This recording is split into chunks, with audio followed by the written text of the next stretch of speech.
হে everyone, সবাইকে আমার চ্যানেলে জানাই সুস্বাগতম। তো আজ হচ্ছে জামাই ষষ্ঠী, তারই সাথে হচ্ছে আমাদের রাজ্যের প্রতিষ্ঠা দিবস, পশ্চিমবঙ্গ দিবস। তো সেই উপলক্ষে হতে চলেছে ধামাকাদার ভ্লগ। আর জানি এটা অনেকদিন আগে বেরিয়ে গেছে, তাই তোমাদের কাছে আমার বড় করে সরি। তোমরাও আমাকে ছোট্ট করে ক্ষমা করে দাও প্লিজ। দেখলেই সকাল সকালে উঠে ফ্রেশ হয়ে চলে এসেছি হেয়ার অয়েলিং করতে। বুঝতেই তো পারছো দিন হেয়ারের যা অবস্থা, তাতে মনে হচ্ছে নতুন করে বাড়িতে কোনো ঝাঁটা কেনারই দরকার নেই।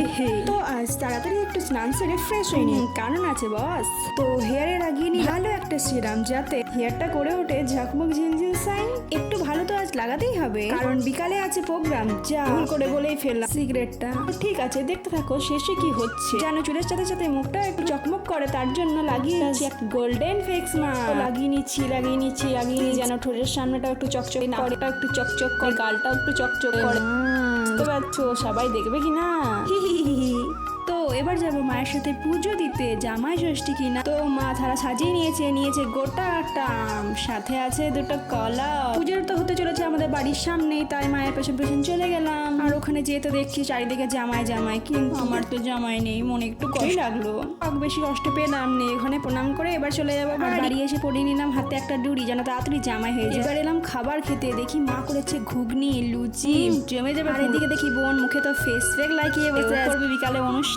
তার দোকান থেকেও কিছু জিনিসপত্র এসে দেখি পার্সেল এসে গেল। খাবার টাইম, পুরো লাঞ্চে আছে লুচি, নরম নরম মিষ্টি, দেখতেই পাচ্ছ ঘুগনি, আর সাথে আছে সিজনের আম, মিষ্টি। এবার পুরো বিকালবেলা একবার ভিডিওটা অন করি। তোমরা তো জানোই আমি হচ্ছে মেকআপ আর্টিস্ট, তাই আর কি প্রোগ্রাম আছে কিনা এসেছে আমার কাছে খোপা এবং মেকআপ করতে। আর তার আগে আরেকজনের খোপা করে দিয়েছি, কিন্তু তার ক্লিপ আমার কাছে নেওয়া হয়নি। আর এর যা পছন্দ আমার মাথা খারাপ হয়ে যায় পুরো।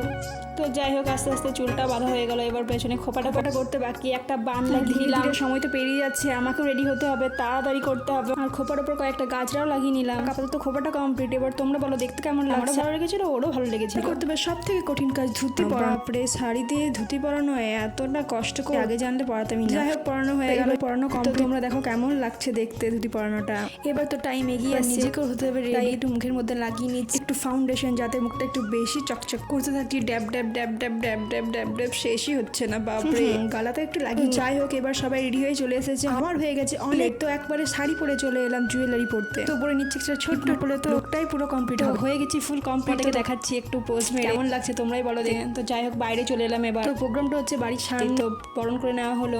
শুরু হতে না হতেই চলে এলো বৃষ্টি নামিয়েছিল, যে আমি আর বোন এক কোণে দাঁড়িয়ে বৃষ্টির জন্য। তো যাই হোক, পরে অনুষ্ঠানটা কন্টিনিউ হয়েছিল। আমি যে গানটা করেছিলাম সেখানটাতে আমার ক্লিপ কোনো নেওয়াই হয়নি, তাই দেওয়া হয়নি। একটা ছোট বোনেদের হয়ে যাচ্ছে একটা ডান্স, তোমরা দেখো। তারপরে সমাবেত সঙ্গীত খুব সুন্দর লাগলো শুনতে, তোমরা শুনে নাও গান।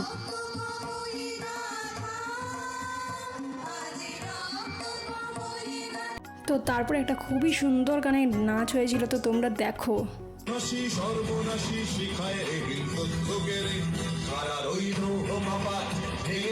তো এবার আবার হয়ে যাচ্ছে একটা সমবেত সঙ্গীত, শোনো তোমরা।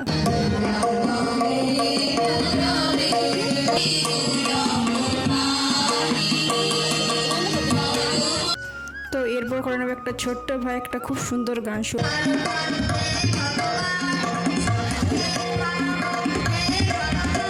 এবার তো আবার একটা না আমাদের দেশের নিয়ে গানটা খুবই সুন্দর, দেখো তোমরা দেখতে থাকো।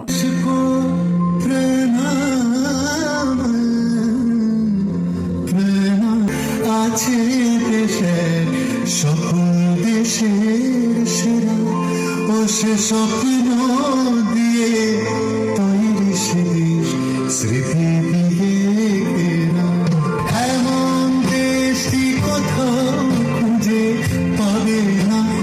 তো এবার সবকিছু কমপ্লিট, তার রাষ্ট্রবন্দনা দিয়ে অনুষ্ঠানটি শেষ করা হয়।